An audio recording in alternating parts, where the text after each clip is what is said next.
ActionFigureResource.com. Yesterday's toys, today's treasures. Toy Biz, now known as Marvel Toys, began life in the late 1800s as Shantex Incorporated, a Canadian company that after various mergers and acquisitions became Charan Industries Incorporated. They dealt with all kinds of kid-related merchandise, including children's wear and school supplies. What we know as the American-owned Toy Biz was a subsidiary of this company, sold off in the late 1980s. Early on, Toy Biz produced a line of DC Comics superheroes, most of which were poorly designed and many of which had sculpts suspiciously similar to the early Kenner Superpowers collection. They were also the first company to make toys based on the 1989 Batman movie license, which later passed to Kenner. In 1990 they produced the Marvel Superheroes figures, which were similar to Mattel's Secret Wars line from 1984. In 1993, in a move that would change the way comic book toys were manufactured and marketed, they signed an exclusive, perpetual, royalty-free license to produce toys of all Marvel's products. At the time, Marvel were in the midst of their first major unified push towards multimedia, with several new animated shows, more and better video games, and a greater focus on big, flashy comic book crossovers. Toy Biz had struck a goldmine of what was about to become immense action figure demand. This was greatly helped by the presence of Avi Arad, who had not only worked with Toy Biz, but was in charge of Marvel's animation division.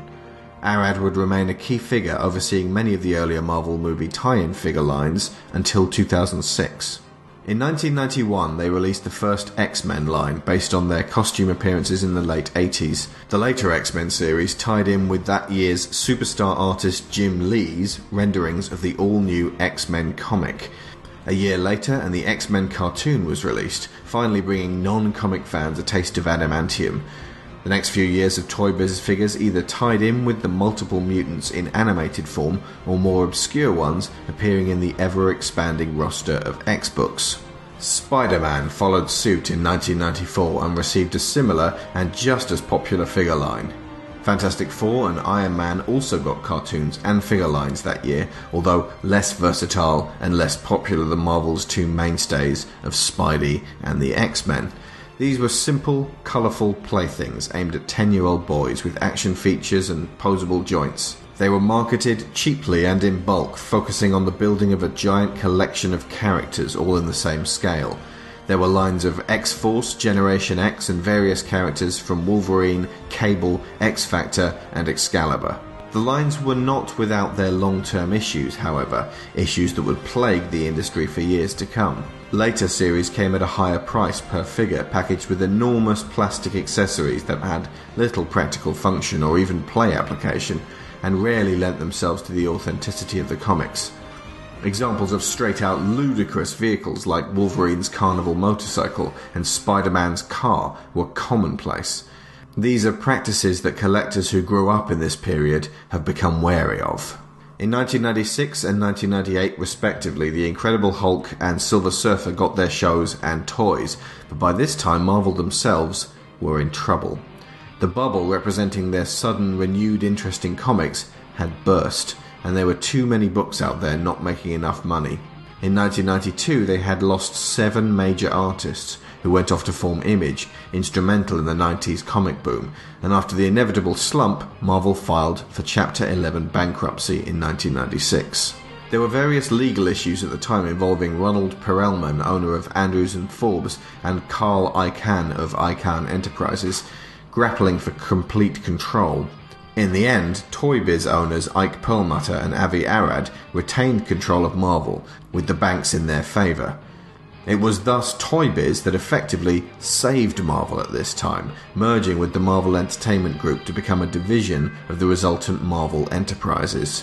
Other lines have been created along the way, with Hercules and Xena's Legendary Adventures being notable. They also gained the coveted Lord of the Rings license, which were immensely detailed and brimming with accurate accessories, with each consecutive movie yielding better sculpted likenesses. They also produced WCW and TNA wrestling figures, and you can hear more about that side of things in our History of Wrestling Figures video. Over the next decade, the comic line was refined, the alternate Ultimate Universe versions of Spider-Man, X-Men and Avengers made for several immensely popular series of books, and most importantly, Marvel began leveraging their intellectual properties out to various movie studios, precipitating the first real series of Marvel comic book superhero movies. This began with Blade in 1998. By the time the X-Men and Spider-Man came along, Toy Biz were ready with various lines of movie figures. Hulk and the Fantastic Four soon followed. In 2002, spinning off from their Spider-Man Classics line, they began Marvel Legends.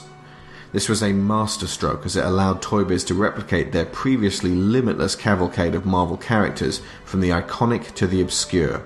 All retained a 6-inch scale that their popularity made an industry standard for the time.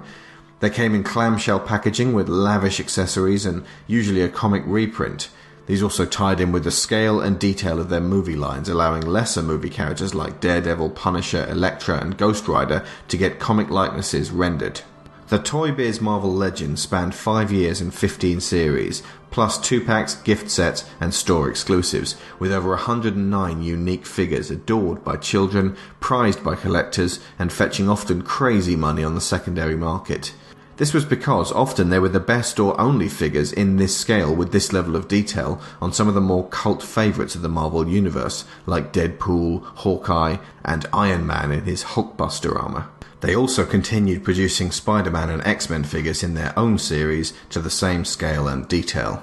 Toy Biz also ran with the premise of chase figures, producing limited case numbers of the less well-known characters and frequently recoloured or alternate head variant figures, which became instantly sought after by collectors. As of Series 9, a supersized Build-A-Figure component part was included in every individual figure in the line, the idea being that if you wanted the massive Galactus, you would have to track down and buy each one in the assortment. This maintained interest in the line with an attentive and fervent market of adults, and Marvel Legends gained a huge presence on eBay and other collectors' sites as a result. In 2007, Marvel were in difficulty once again. The revolution of the internet had hit mainstream, the digital age necessitated that they take their immense back catalogue online with Marvel Digital Comics Unlimited. Toy Biz became Marvel Toys, and the rights to produce figures for all the new movies as well as Marvel Legends were passed to industry giant Hasbro. Hasbro revised several aspects of the Legends line, including detail, sculpt, accessories, packaging, Build-A-Figure, and comics, leading to a decline in interest and sales. However, in 2012, by fan demand and to coincide with the run-up to the Avengers and the renewed interest in Marvel's wider universe, Hasbro returned to the more classical sculpt, style and scale with the original Toy Biz Marvel Legends, and the line continues apace to this day with figures from the new movies aimed at collectors and crucially separate toy lines for children with their smaller scale, superfluous rocket launchers and a million crazy made-up Spider-Man costumes. In 2009, Marvel Entertainment were acquired by the Walt Disney Company for the same $4 billion figure with which Disney acquired Lucasfilm 3 years later. This helped along the multiple film, multiple character, multiple license universe of the Avengers, under the umbrella of Disney. Toy Biz, or Marvel Toys as they are now known, have greatly diminished their output, cancelling their non-Marvel legendary comic book heroes line after only 2 series. It's possible Disney will never utilise this brand again in any major way. But whatever happens, their legacy of 1990s Marvel figures for kids and Marvel Legends for those same kids, now all grown up, will absolutely remain 2 massively influential periods in action figure history.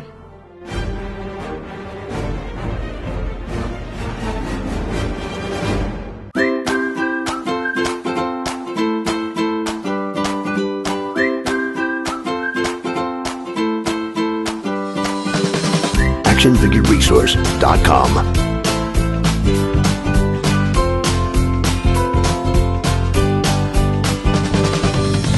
Yesterday's toys, today's treasures.